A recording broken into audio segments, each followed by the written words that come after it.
العالمين نبينا محمد عليه وعلى آله وصحبه أفضل الصلاة وأزكى التسليم. رب اشرح لي صدري ويسر لي أمري واحلل عقدة من لساني يفقه قولي. اللهم أجل الحق على قلوبنا وألسنتنا وارزقنا الإخلاص في كل قول وعمل.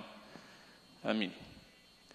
Today, inshallah, we continue with Surah al- ż'ām, verse 60, where Allah subhanahu wa ta'ala says, بعد أعوذ بالله من الشيطان الرجيم وهو الذي يتوفاكم بالليل ويعلم ما جرحتم بالنهار ثم يبعثكم فيه ليقضى أجل مسمى ثم إليه مرجعكم ثم ينبئكم بما كنتم تعملون وهو القاهر فوق عباده ويرسل عليكم حفظة حتى إذا جاء أحدكم الموت توفته رسلنا وهم لا يفرطون ثم ردوا إلى الله مولاهم الحق ألا له الحكم وهو أسرع الحاسبين. In the verse before that, verse 59, Allah subhanahu wa ta'ala talks about وَعِنْدَهُ مَفَاتِحُ الْغَيْبِ لَا يَعْلَمُهَا إِلَّا هُ. Talks about the knowledge of Allah subhanahu wa ta'ala. Where Allah subhanahu wa ta'ala knowledge encompasses everything.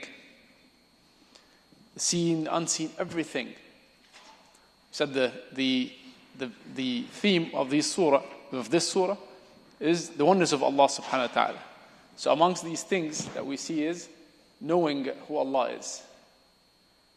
And in the first 59, the one we covered yesterday, Shaykh Abdul Rafa, talks about the absolute knowledge of Allah subhanahu wa ta'ala for everything. The details, the overall, the unseen, the seen, everything.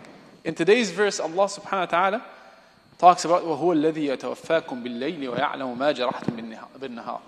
Said He is the one that takes your souls by night and knows what you work on, what you do during the day. ثُمَّ يَبْعَثُكُمْ فِيهِ لِيُقْضَى أَجَلٌ مُسَمَّى. Then He resurrects you or brings you back afterwards during the day. So let's take this step by step because it's a longer verse. The first one we said, what? هُوَ الَّذِي يَتَوَفَّاكُمْ بِاللَّيْلِ. The word يَتَوَفَّى is generally used to indicate death.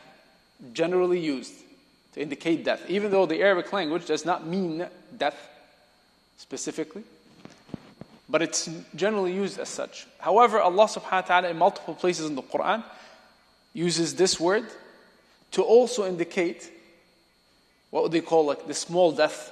So there's the major death and the major death and minor death. And this is one of these verses. Allah subhanahu wa ta'ala says, هُوَ الَّذِي يَتَوَفَّاكُمْ بِاللَّيْلِ. He is the one that holds back your soul, who is the one who takes your life during the night, as an indication of or a reference to sleep.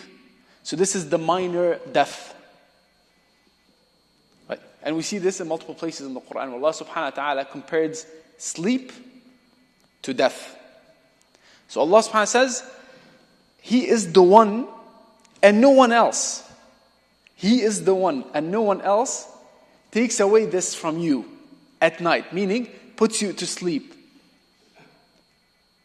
وَيَعْلَمُ مَا جَرَحْتُمْ بِالنَّهَارِ.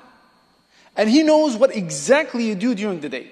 The word jarahtum actually comes from jaraha, is kind of to injure or to kind of cause a cut or something like that. However, it's also one of these words that are used, the Arabs use it, to also mean kasabtum. What you earn, what you do. You know what we call the limbs in Arabic? We call them jawarih. The jawarih are the limbs. So it's the said jarahtu, meaning that what you act upon, what you do, Allah subhanahu wa ta'ala knows about it. So Allah subhanahu wa ta'ala is giving a contrast first. He says, at night, the one who takes your soul away is Allah subhanahu wa ta'ala. The one who puts you to sleep is Allah subhanahu wa ta'ala. And then during the day, where most of us are doing their work and doing their actions and everything, Allah knows everything about it. وَيَعْلَمُ مَا جَرَحْتُمْ بِالنَّهَارِ ثُمَّ يَبْعَثُكُمْ فِيهِ. And after that, Allah subhanahu wa ta'ala brings you back, the word ba'ath, brings you back to life in it. In it meaning the morning. So we're talking about death by night, i.e. sleep. Coming to actions during the day. but Allah subhanahu wa ta'ala references it back and He said, and after this death that we just talked about, Allah subhanahu wa ta'ala brings you back to life during the day. Okay. We know that one of these things that the kuffar and the mushrikeen, the disbelievers, the ones who associate others with Allah subhanahu wa ta'ala, could not fathom with. In so many places and different places in the Quran, Allah subhanahu wa ta'ala cannot fathom with the notion of resurrection. There are some people living in this world at that time still cannot get their heads around the notion of Allah bringing back the dead back to living. Fully knowing us that the one who created the first time is Allah subhanahu wa ta'ala, therefore it is so easy to bring it back afterwards. It's the same Allah subhanahu wa ta'ala that created in the first place. So Allah is giving them an example of their own lives, things that they see on their own. He said, you see, this is another form of, it's a minor death. And Allah subhanahu wa ta'ala uses the word either ba'th, even though it's just bringing back to life, meaning that you just wake up. But Allah subhanahu wa ta'ala is using the same word, يَتَوَفَّاكُمْ, that indicates death, to show that it's going to be used for sleep. And He uses the same word ba'th, which means resurrection, bringing back to life, to indicate waking up. And we see that on a daily basis. We see it in our own lives.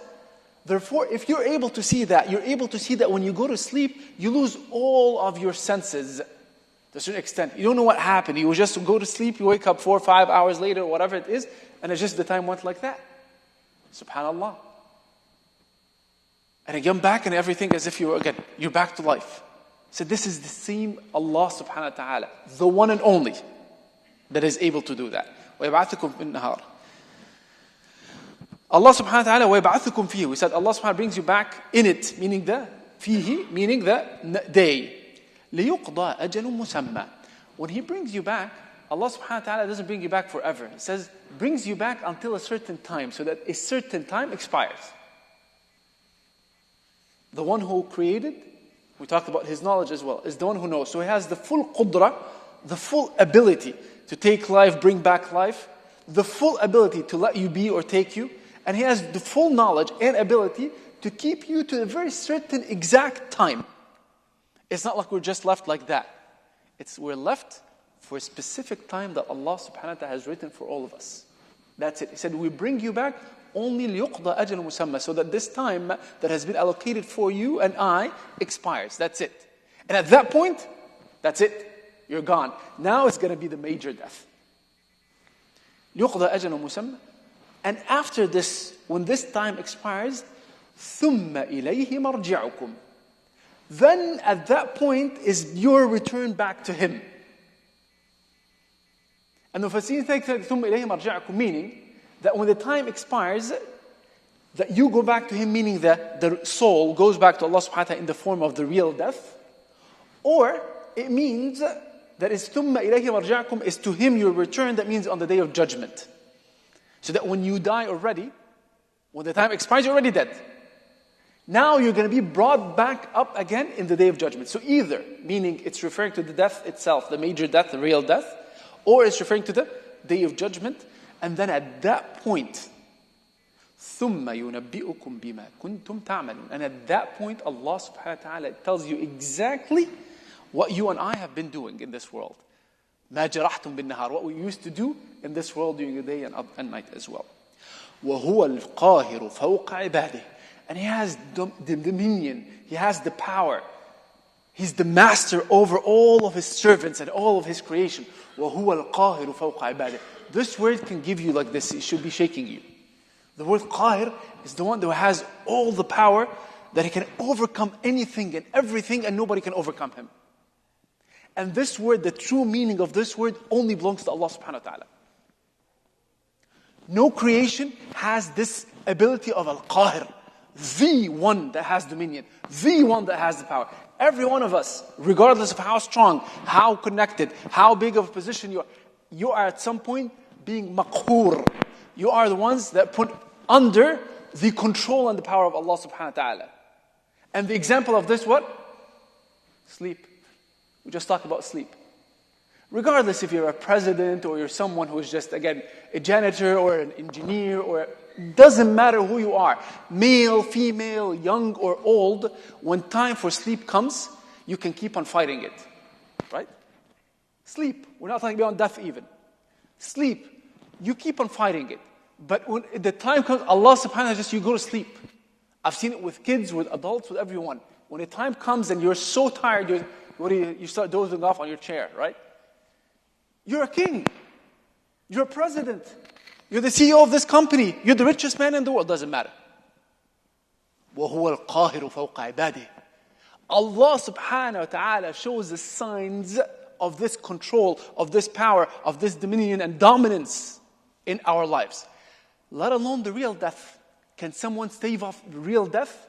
When death comes, nobody stops it. So Allah gave us an example and He says what? He confirms it. وَهُوَ الْقَاهِرُ فَوْقَ عِبَادِهِ. He's the one that has full control, full power. Nobody can stave Him off. Subhanahu wa ta'ala. وَهُوَ الْقَاهِرُ فَوْقَ عِبَادِهِ. ويرسل عليكم حفظة حتى إذا جاء أحدكم الموت توفته رسلنا وهم لا يفرطون. And then Allah subhanahu wa ta'ala, the one who has all full dominions and power and control over everyone, He sends upon you, وَيُرْسِلُ عَلَيْكُمْ حَفَظًا.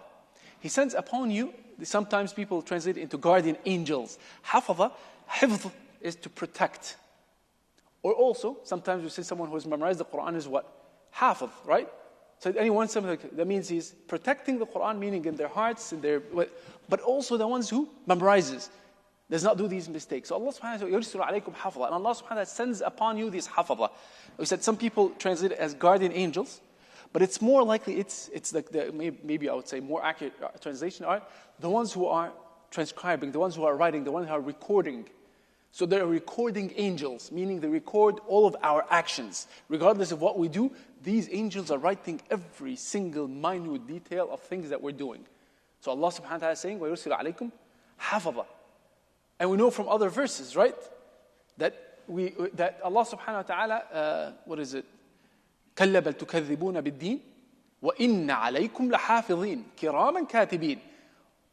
Certainly, in other verses, Allah subhanahu wa ta'ala says, certainly, you reject or you dismiss the day of judgment, ad-deen. وَإِنَّ عَلَيْكُمْ لَحَافِظِينَ. But in the reality, you have angels, حافظين, those who are يَكْتُبُونَ مَا تَفْعَلُونَ. Allah subhanahu wa ta'ala has put for every one of us some angels, one or two angels, to our right or our left, to write everything that we do. Allah's knowledge encompasses everything. Allah subhanahu wa ta'ala does not need this to be written. Allah knows that already. This writing is something for us to be held accountable on the Day of Judgment. Instead of you stating of Allah, Ya Allah, I didn't do that. You have your book. هذا كتابنا ينطق عليكم بالحق إنا كنا نستنسخ ما كنتم تعملون. This is the book that we have given for you, the malaika written for you, because this is what you have done. It's exactly in it. So Allah subhanahu wa ta'ala sends these angels while we're alive. They're just trying to transcribe everything that we do. So we're held accountable, that we know that. So you have no excuse on the Day of Judgment, right? حتى إذا جاء أحدكم الموت توفته رسلنا وهم لا يفرطون. Until the time that our death, another form of, we said, of al-qahr, Allah subhanahu wa ta'ala, dominion of Allah's power. Until death comes, now these angels are not there anymore. Now there is a different type of angel that comes, the angel of death. توفته رسلنا وهم لا يفرطون. Allah subhanahu wa ta'ala refers to angels in the Quran, multiple places, as the Rusul as well, as His messengers. Because Allah subhanahu wa ta'ala sends messengers. And among the messengers are, Jibreel, for instance, is a messenger from Allah, meaning coming with the message from Allah to Rasul sallallahu alaihi wasallam or to the Anbiya. So Allah subhanahu wa ta'ala refers to angels here as Rusuluna, that we send upon them our angels. But who are these angels? These are the angels that support the angel of death. Okay? I believe we talked about this, and for the sake of time, I'm not going to go over it. But I talked about it before, which is the difference between Allah subhanahu wa ta'ala in multiple places talks about who does the Allah yatawaffa al-anfus. Allah is the one who takes the life. And Allah subhanahu wa ta'ala refers to the tawaffi, taking life, to the angel of death. And in this verse, Allah subhanahu wa ta'ala refers to the tawaffi, like to taking the life, to the rusuluna, angels, not just one. Okay? So all of them, at the end of the day, all belongs to Allah subhanahu wa ta'ala, the one who is in charge of all of this. وَهُمْ لَا يُفَرِّطُونَ. That means these angels do what Allah subhanahu wa ta'ala tells them, commands them to do. They never let go and they never waver and they never decrees what Allah subhanahu wa ta'ala has done, but they do exactly as He gives. And I'll end here inshallah. ثُمَّ رُدُّوا إِلَى اللَّهِ مَوْلَاهُمُ الْحَقِّ أَلَا لَهُ الْحُكْمُ وَهُوَ أَسْرَعُ الْحَاسِبِينَ. Then when the death comes and the angel of death comes, now ثُمَّ رُدُّوا, now they are returning back to Allah subhanahu wa ta'ala, their true Mawla, their true Lord. مَوْلَاهُمُ الْحَقِّ. And the one and only, said it's Tawheed here. True Lord is only Allah subhanahu wa ta'ala. مَوْلَاهُمُ الْحَقِّ أَلَا لَهُ الْحُكْمُ وَهُوَ أَسْرَعُ الْحَاسِبِينَ. Isn't it all hukm can be dominion, can be kingdom, but also can mean that to Him belongs the hisab itself, holding people accountable. وَهُوَ أَسْرَعُ الْحَاسِبِينَ. That means what? That He is the fastest, His reckoning is fast reckoning. This reckoning meaning they stand in front of Allah subhanahu wa ta'ala, the judgment happens in no time on the day of judgment. It's a good, glad tidings for the mu'mineen, that inshallah we finish quickly and then we go to Jannah, inshallah. But it's also, it's a bad omen for those who disbelieve, because they want this to be prolonged. They don't want to end up in hellfire. Allah subhanahu wa ta'ala says, don't worry. You're not going to have a long due process as people think. You can stave off the punishment. No, Allah subhanahu wa ta'ala, His hisab, His punishment, or His accounting, reckoning, happens in no time. So those who have done well end up in their place in paradise, and who have not done well end up in their place in hellfire as fast as that. May Allah subhanahu wa ta'ala make us among those who end up in Jannah. May Allah subhanahu wa ta'ala protect us from the hellfire. May Allah subhanahu wa ta'ala make us among those who understand His verses and apply it in our own lives. May Allah subhanahu wa ta'ala fill our hearts with His majesty, knowing who He is subhanahu wa ta'ala, al-Qahir fawqa ibadih. And may Allah subhanahu wa ta'ala reminds us of this, that He has full dominion, and that we remember that in our actions, so we never go against His commands subhanahu wa ta'ala. May Allah subhanahu wa ta'ala gives us the accompanying of Rasulullah sallallahu alaihi wasallam on the day of judgment, and then into Jannah. أقول قولي هذا وأستغفر الله لي ولكم فاستغفروه إنه هو الغفور الرحيم وجزاكم الله خير. والسلام عليكم ورحمة الله.